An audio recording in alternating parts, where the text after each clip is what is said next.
Hi, I'm Owen Canfield with the opinion page of the Oklahoman, joined today by Congressman Tom Cole, who's in town on this Easter Monday for the start of his Easter break. You actually had a 2-week break, spent the first week of it overseas, and I'd like to start our conversation today with kind of a recap of what you saw over there in the Middle East. Yeah, it was pretty interesting. We did 6 different countries in 8 days, and it included Jordan, Israel, Kuwait, Saudi Arabia, Iraq. So it was very extensive.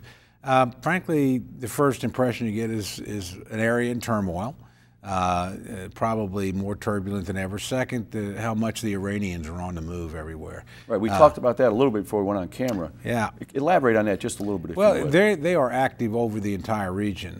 They really are. They're propping up the Assad regime in Syria, so they're fighting there. They have forces there. They're sponsoring Hezbollah in Lebanon. They're helping Hamas in the Gaza Strip. They're in Yemen, where they're fighting a proxy war with the Saudi Arabians. It's gotten very hot in the last few days. Obviously, we're in the middle of these negotiations. That's very much concerning, frankly, to all the Sunni states and to Israel. As a matter of fact, they both look on this as often as they've been at odds. Right. On this, they see the world exactly the same way. They see the Iranians as trying to establish a sort of regional hegemony at their expense. Yeah. Well, and that goes to the point of this nuclear framework that the president is trying to deal with, trying to craft. There's been a lot of blowback, especially from Republicans, about what it's ultimately going to do and what it's going to mean. What is your take on that? I'm skeptical. Look, to be fair, the president is trying to isolate this on the nuclear issue alone, and there's something to be said for that.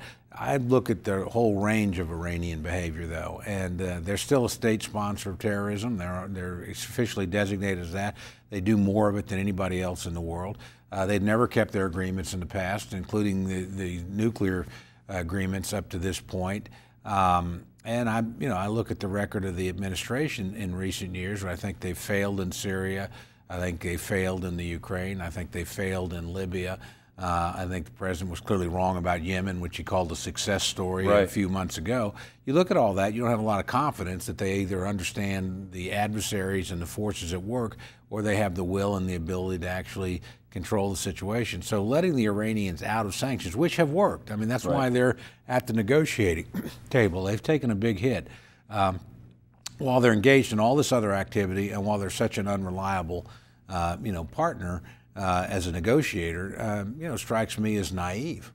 Well, and you talked too about in the paper the other day in Chris Castile's story that not trying to bash the president, but it's hard to trust the president, or it's become difficult to trust the president on being able to follow through and keep his word, not just on this, but because of his track record in some other areas. Again, I think, look, Putin outfought him in both Syria and the Ukraine. I don't think there's much question.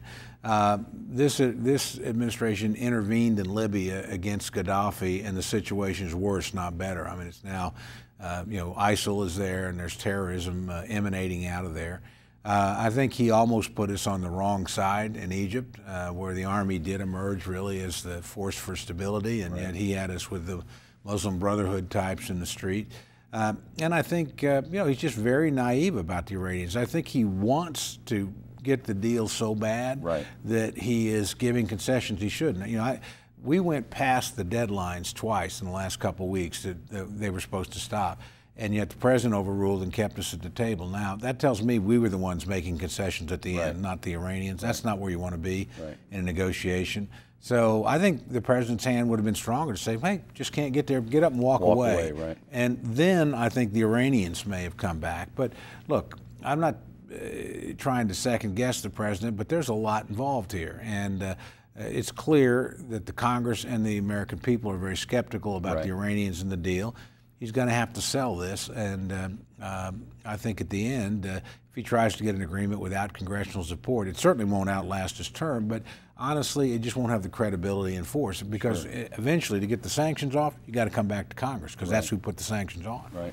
Let's talk domestic real quick.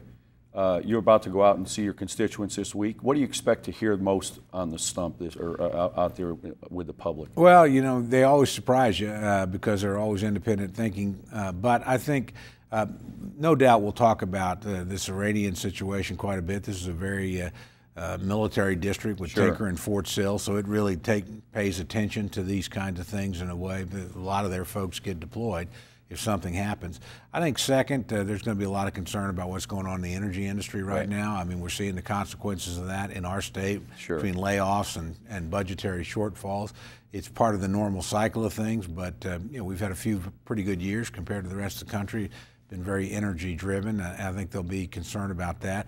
I think they'll also be concerned about a slowing national economy. We had a pretty weak jobs report last week, and probably we'll see if that was a blip. We all hope it was, but if the economy starts slowing down nationally, not just in the oil patch, then I think that becomes an issue.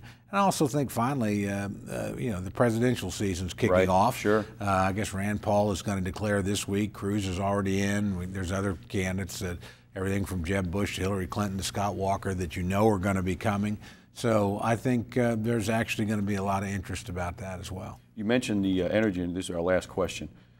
Is there any reason to think that there will ever be a lifting of that export ban that would open I think there is. I think there is. You know, it becomes almost a regional issue as opposed to a Republican versus Democrat issue, because a lot of people in other parts of the country like cheap energy.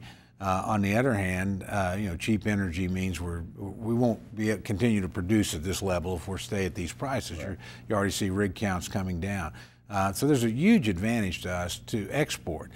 Number one, we have the available product, so to speak. And it's a global market anyway.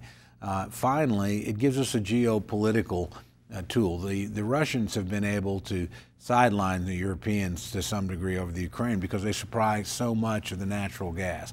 If we can give them an alternate source of supply, then it'll take several years to develop, but it will strengthen our ties there. Same thing across the Pacific with the Japanese and other areas. So, look, I'm by nature a free trader, and I think these markets are global. This would be a huge advantage for us in Oklahoma, but I think it's also good for the country. You bet. Tom Cole, thank you for coming in today, and we appreciate you watching here on News OK. Please read the Oklahoman every day and check for more stories out of Washington regarding Tom Cole in the paper and on News OK.